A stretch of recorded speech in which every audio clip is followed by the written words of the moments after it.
Hello, hello, hello. Welcome back, everyone, to another video, another day, another dollar.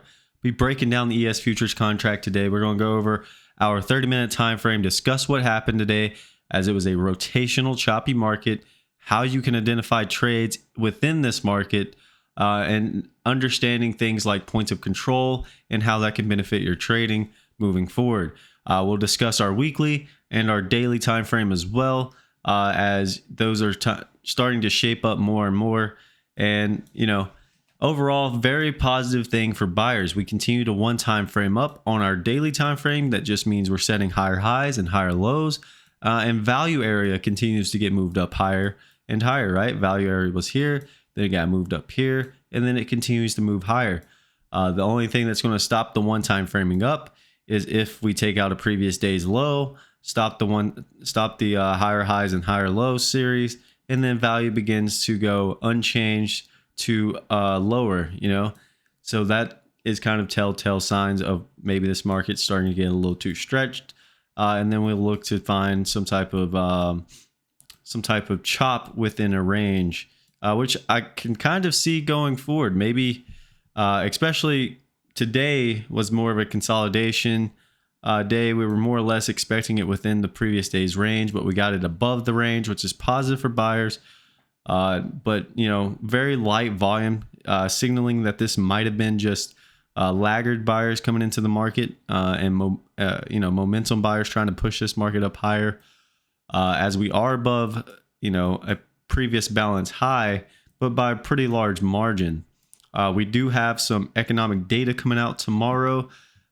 So we'll see how that affects the market, whether or not it continues to push this bullish sentiment higher and the market up higher, or we'll put the market back into some type of balance on the daily and wait for more market generated information.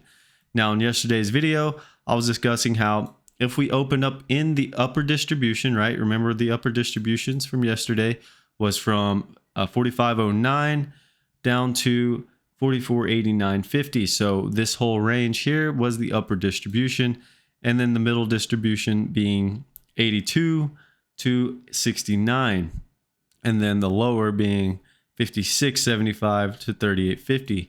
Now today we opened up just above we technically opened up with a gap today, not very much. It was a tick.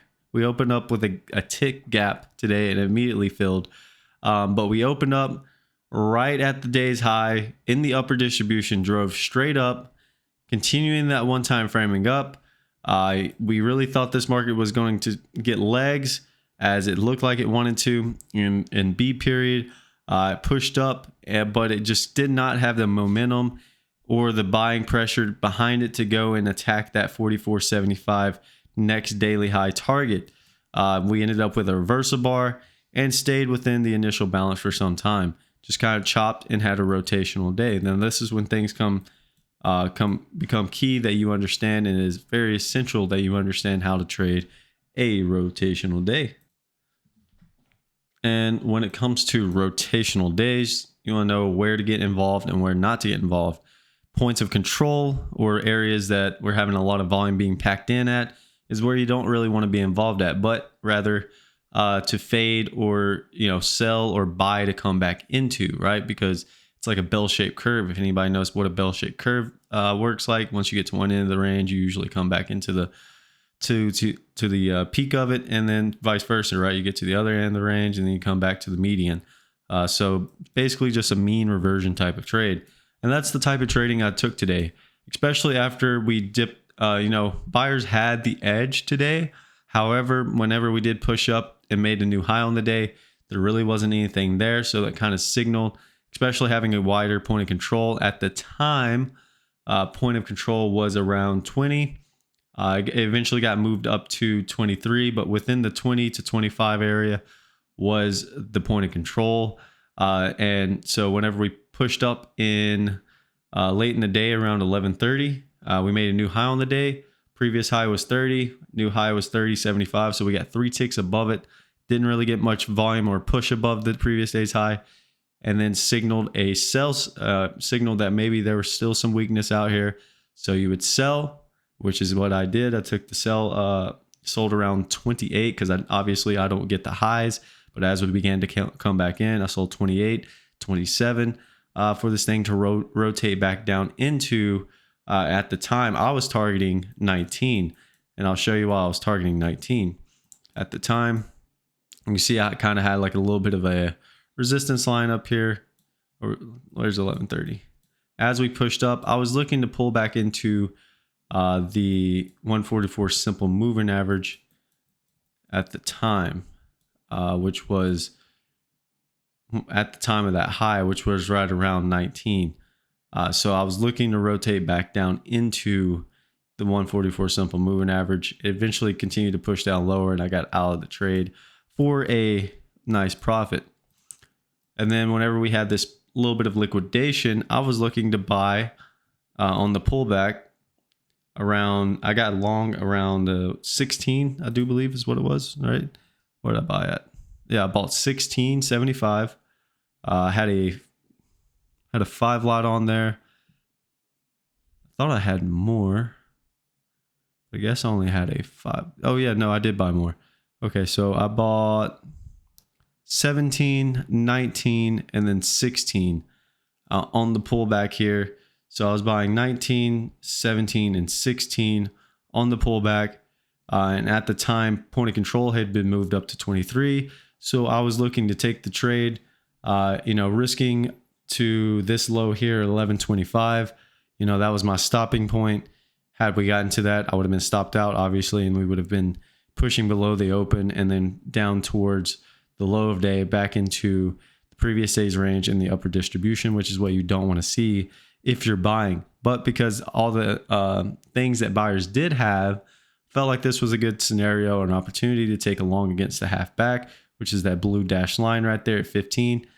Take a nice long opportunity against value low, which you can see right there at 14. So I felt like if we held within this range, we would rotate back up to 23.50. So as I was buying here, we eventually stopped the one-time framing down, rotated back up, and I exited my trade at 22, I do believe. Where's that sell? Oh, 21.75 is where I got out. So I stopped out, or I exited my trade at 21.75. So pretty decent profit, not bad, but a 15 lot MES trade from 16 or 17 up to 21. Pretty good profit, right? So you got to take what the market can give you, and when it is available, you got to take those types of trades, right?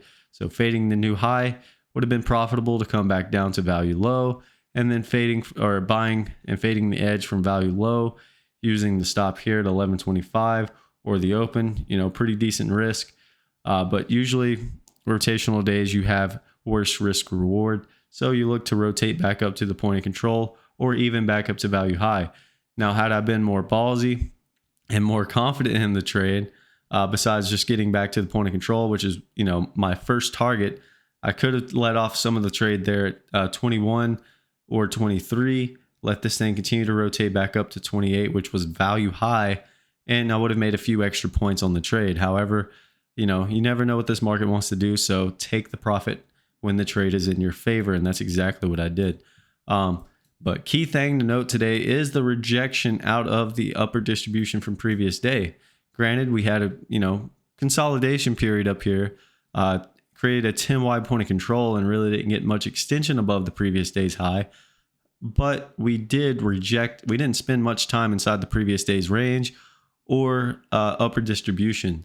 So tomorrow we look to see if we continue to one-time frame up after that economic data comes out, or do we, maybe consolidate a little bit more, take out today's low, get back into the upper distribution, and maybe even into the middle distribution, which is 82.25 to 69.25, and start doing some consolidation and packing in volume where these sets of single prints are located. Which wouldn't be a bad thing because it is very poor structure, but buyers definitely don't want to see that. So let's go ahead and mark today's destinations, and then look at our weekly and our daily time frame. If you did trade today, let me know what you traded. How did you trade this rotational day? I explained how I traded And, I took, the short here, the long here. And I think that was the only 2 trades I took. Yeah, those are the only 2 trades I took today, was the short and then the long. So 2 trades. Well, besides the ones I scratched on, I'm not counting the ones I scratched on. We'll not count the ones I scratched on, as they didn't result in much of a loss or a gain on either side. There's not high day. Low of day. All right, low of day. We will call this an afternoon pullback low. It is not a technical pullback low, but we'll see if there are still buyers there whenever we do pull back to that range, as we did close above it. So we'll call it an afternoon pullback low. We won't lean on it too much, but it will be a bit of a reference point to see how we react to it. Do we just open below it? That can be a telltale sign that maybe this market wants to go further down lower and test today's low. If we open above it, you want to see if we hold above that 13 area. So just kind of like a line in the sand here. So if we hold above it, you should take out the day's high, no problemo. We do have a 10 wide point of control here at 2350. So that is 10 time frames out of the 13 that traded back and forth through that 23 area. That was where sellers and buyers were both happy to do business. So we do have a 10 wide point of control. Now keep in mind, is this an area that we were consolidating and accumulating more buyers to push up, or was this an area that sellers, larger firms were getting out of their position as the laggard buyers were buying into the market getting rid of inventory for us to rotate over and take out the low, or getting out of their position while they can. If there is enough demand in the market, this market should continue to push up higher and take out today's high. And one way we will know that is if we open up with a gap tomorrow, or if we open up with above 2350 and take out today's high with no problem, right? That'll kind of continue to show the demand in this market.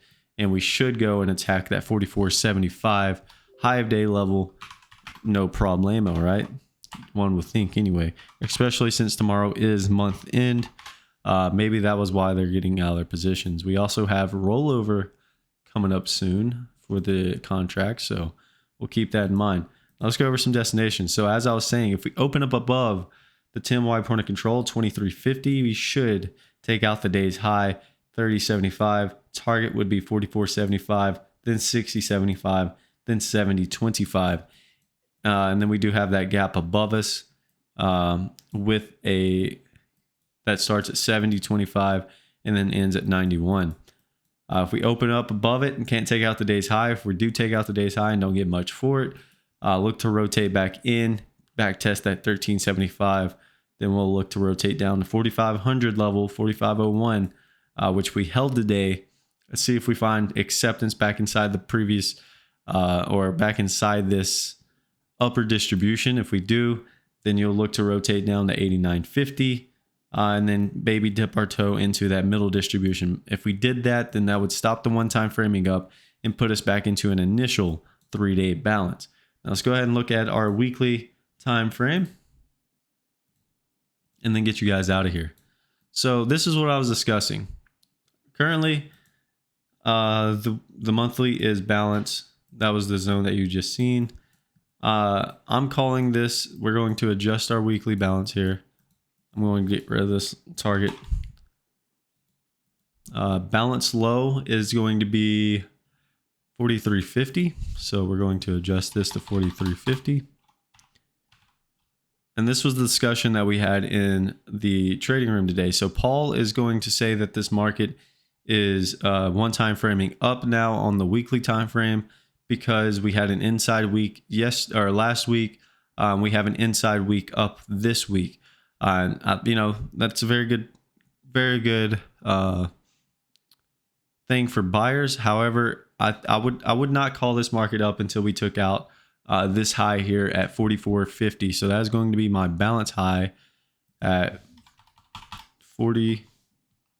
44.50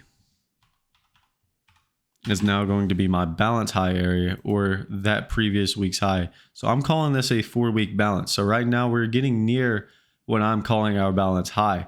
However, if we do take that out, I will call the weekly up, and Paul would already be up in his time frame.